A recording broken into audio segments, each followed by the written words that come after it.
let me tell you something. If I'm Denny Hamlin, right? If I'm Denny Hamlin, MJ, I'm rolling around, I'm styling, profiling. Life is good, all right? If you're Denny Hamlin or MJ or anyone, front row, your life is looking good for y'all because once again, NASCAR takes another L. Let's get into it. Yo, what's up everyone? My name is Jet. Welcome back to an episode of Inside Lines. I'm going to take this off right now because it is hot as hell in here. But yeah, back again with another video. Once again, talking about the lawsuit happening. And like I said, the intro, NASCAR takes another L in this. So they were trying to invoke a stay or a delay in the transfer process, the SHR transfer process to both 2311 and front row. Well, the judge says, yeah, that's not gonna happen. You're not gonna get anything. But like I said, the judge denied the injunction to have a delay in the transfer process of the SHR charters, at least for front row, not for 2311 racing. We're gonna get into that in a little bit. But let's go over what the court or what the Judge Kenneth Bell, was saying in response to NASCAR's response by saying that not only that we should get the stay, but also the court made some errors, or the judge made some errors in granting the preliminary injunction to both 2311 and front row. The judge clapped back by saying, yeah, no, we're right, or I'm right, and you're wrong. The court's preliminary injunction is modified with respect to the SHR charters to enjoin NASCAR only from refusing to immediately approve front row's purchase of a SHR charter. NASCAR is not enjoined from declining to approve 2311's purchase of a SHR charter, subject to 2311's ability to seek such relief from the court, which will independently be considered on its own merits. So in other words, that means if you look at the preliminary injunction or the response, the appeal that Jeffrey Kessler, the lawyer, kind of compiled together with the two teams, that are mainly only specified front row's ability to get the preliminary injunction, not so much 2311. So the judge says, listen, we will allow front rows, but for 2311, in order for you to get approved, you have to independently file it your own in order for that to go through as well.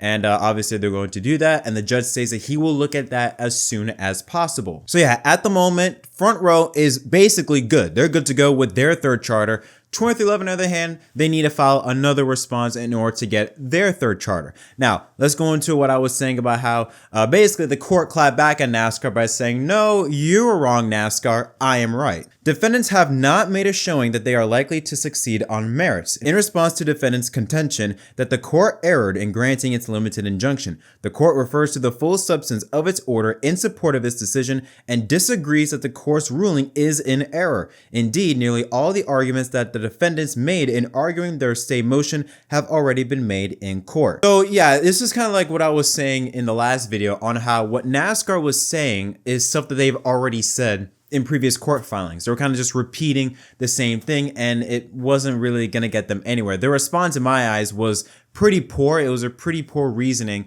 of them trying to deflect any blame, and how, listen, this is how the charter agreement was set up and everything like that. They aren't in it. They should not be able to go through all this stuff. They were basing solely on the fact of the release clause that states if you sign the 2025 charter agreement, there's a lease that states you cannot sue NASCAR. But since 2311 and front row are not even part of the 2025 agreement, they don't even have the right to even go through with such a lawsuit. That's what NASCAR was basically saying. And the judge caught that and said in response basically that what you created was a lose-lose situation for the teams.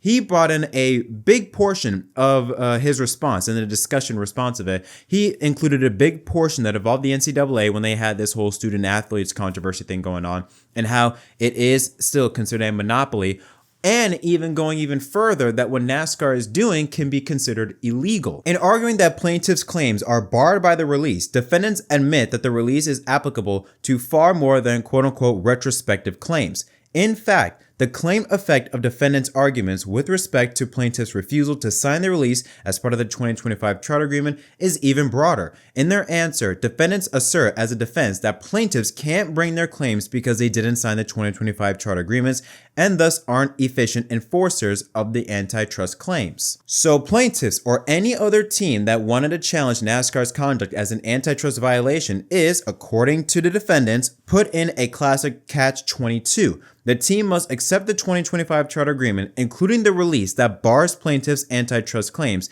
But if it doesn't sign the charter agreement, then it can't bring those same antitrust claims because it doesn't hold a charter. Again, the NCAA is an apt analogy. Could the NCAA just say to all prospective student athletes that they can't play unless they agree to release the NCAA from antitrust liability? Of course not. NASCAR's release to race requirement simply doesn't pass. So yeah, just to summarize, if that was a lot of wording, don't worry about it. Basically what the judge is saying is that, listen, NASCAR, you can't just rely simply on what you put in there in your 2025 charter agreement that, hey, you sign this, you can't sue us.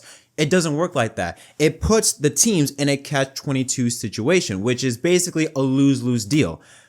What the judge was saying, simply put, you have an agreement where the teams cannot sue NASCAR for any antitrust violation because you have something in the agreement, a release that says you can't sue us for any antitrust violations.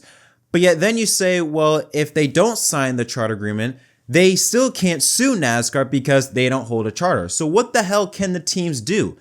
This is a perfect analogy of lose-lose situation. NASCAR, they hold a monopoly according to what the judge states because they are the only specified form of stock car racing, of premier stock car racing. They bought ARCA, NASCAR did, which doesn't help their claim, that they are really the premier form of stock car racing in America. So when you have that, and then you have a release form in the agreement that says you can't sue us basically regardless, you have to agree to our terms, no ifs or buts about it, deal with it, whatever. Yes, it does create a question of, is what NASCAR doing legal?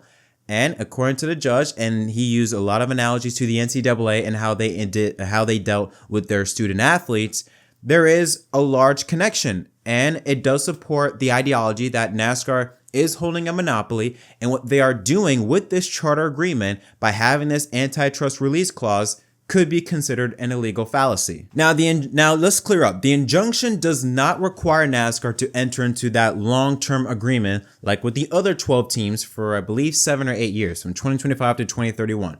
The injunction does not require NASCAR to get into that agreement with 2311 and Front Row. However, it does force NASCAR to at least treat 2311 and Front Row as chartered teams for the 2025 season, of course, with the exception of the release. Now, what is next for NASCAR? They will try to appeal to, I believe, the 4th Circuit of Appeals. At least that was according to Matt Weaver. And I think I saw Bob Parker stated that they could report to the U.S. Board of Appeals. But from how things look, it's not good for NASCAR.